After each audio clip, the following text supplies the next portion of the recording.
मानस श्रृंखला में आज का विषय मनोभाव। शरीर मन की इच्छा से चलता है। शरीर का पोषण अन्न से भी होता है और वातावरण से भी। अन्न से ही मन का निर्माण भी होता है। मन में इच्छा पैदा होती है और शरीर इच्छा पूर्ति के लिए कार्य करता है। इन दोनों के बीच की एक कड़ी है प्राण।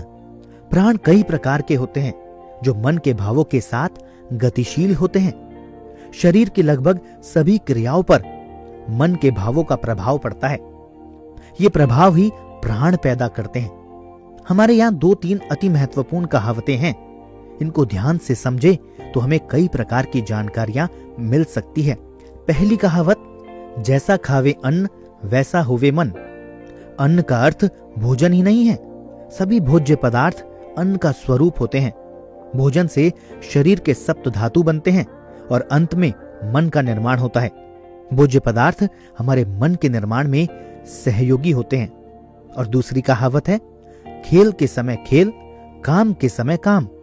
अर्थात जो कुछ करो पूर्ण मनोयोग से करो।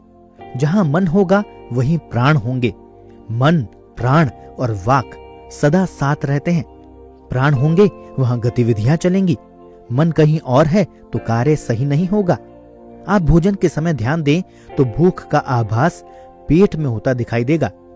भोजन के साथ ही प्राण उसे पचाने को तैयार रहते हैं। इसीलिए समय पर भोजन करने का विशेष महत्व है। आप भोजन के साथ पढ़ना शुरू कर दीजिए। प्राण मस्तिष्क में चले जाएंगे। भोजन को संभालने वाला कोई नहीं रहेगा।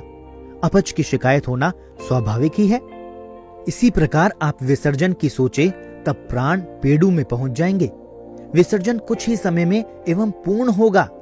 आप सोच के साथ पढ़ाई को जोड़ दें, सोच का समय बढ़ जाएगा। आवश्यकता अनुसार प्राण वहां होते ही नहीं। पेट कभी साफ होगा ही नहीं। प्राणों की इस व्यवस्था को हम मन के भावों से कभी अलग नहीं कर सकते। आप पैदल चलिए और बातों में व्यस्त रहिए, जल्दी ही थकान का अनुभव होगा अथवा शाम को जल्दी थकान महसूस होने लगेगी। चलने के लिए प्राणों का पांवों में रहना आवश्यक है। वे ही ऊर्जा देते हैं। काम कोई भी हाथ में हो, सफलता का एक ही सूत्र है, पूर्ण मनोयोग। कार्य में मन के जुड़ते ही आपकी दृष्टि की स्पष्टता बढ़ जाती है। कार्य की बारीकियों पर स्वतः ही ध्यान गहरा होता जाता है। अतः आधे अधूरे मन से कार्य नहीं करना चाहिए। इससे अच्छा तो यह है कि कार्य किया ही नहीं जाए। आप किसी से बात करते रहें और ध्यान कहीं और लगा रहें तो आपको अनुमान हो जाएगा कि परिणाम क्या रहा। यह भी सच है कि हर व्यक्ति का मन हर विषय पर नहीं लगता। इसमें जोर जबरदस्ती भी नहीं चल सकती। मनोवैज्ञानिक इसी आधार पर व्यक्ति की अभिरुचि का पता लगाते हैं और कार्य विशेष पर उसको नियुक्त करते हैं। दूषित अन्न भी भावों को दूषित करता है। अतः अन्न के अनेक प्रकार के दोष बताए गए हैं। आप व्यवहार में अनेक प्रकार के नियम कायदे अलग अलग संप्रदायों में देख सकते हैं। अन्न के साथ तो दृष्टि दोष का भी बड़ा महत्व माना गया है। यही कारण है कि घर से बाहर खाना खाने को हमारे यहाँ कभी उचित नहीं माना गया। दोष युक्त अन्न भावना में विकृति बनाए रखता है। इस बारे में एक दृष्टांत बहुत प्रचलित है। गुरु का एक शिष्य किसी के घर खाना खाने गया। वहां सभी बर्तन चांदी के थे। उसका मन ललचा गया और उसने एक चम्मच अपनी जेब में रख ली। रास्ते में उसे ध्यान आया कि उसने यह अपराध किया है जो उसके लिए उचित नहीं है। उसने अपने गुरु के पास जाकर सारी बात बता दी। गुरु ने कहा, जो अन्न तुम्हारे पेट में गया वह उस व्यक्ति का था। वह एक पश्यहर था। पश्यहर उसको कहते हैं जो आपकी आंख के सामने ही चोरी कर ले। अतः तुम्हारे मन में दोष आना स्वाभाविक ही था। तुम वापस जाओ और उस व्यक्ति को चम्मच लौटा दो। तुम्हारे लिए यही उचित है। आज के अर्थ प्रधान युग में जहां अन्न के लिए क्या नहीं किया जाता, ये दृष्टांत महत्वपूर्ण है।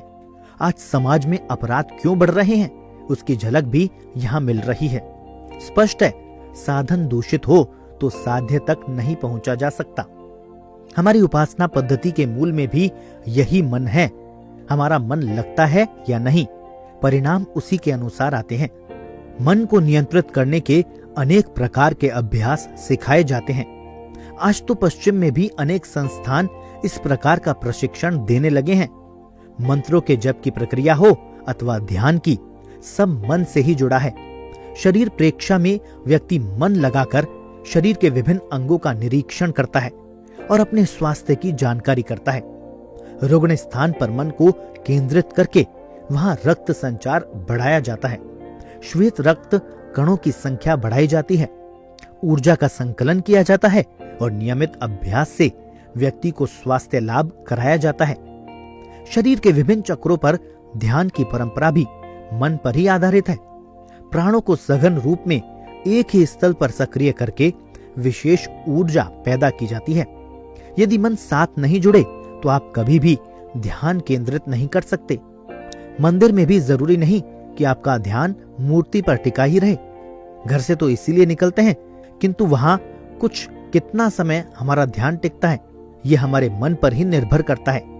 आप कभी भीड़ को देखते रहेंगे तो कभी प्रसाद, फूल, पैसे आदि आपके ध्यान में रहेंगे, किंतु जिसको मूर्ति से जुड़ना है वह कभी भी नहीं अटक सकता। बिना मूर्ति से जुड़े आपको परिणाम कैसे मिलेंगे? अभिप्राय यह है कि हमारे मनोभाव ही हमारे जीवन क्रम का संचालन करते हैं और वे ही परिणाम के लिए सक्षम भी होते हैं। आवश्यकता केवल कार्य के साथ मन और प्राण को जोड़े रखने की है।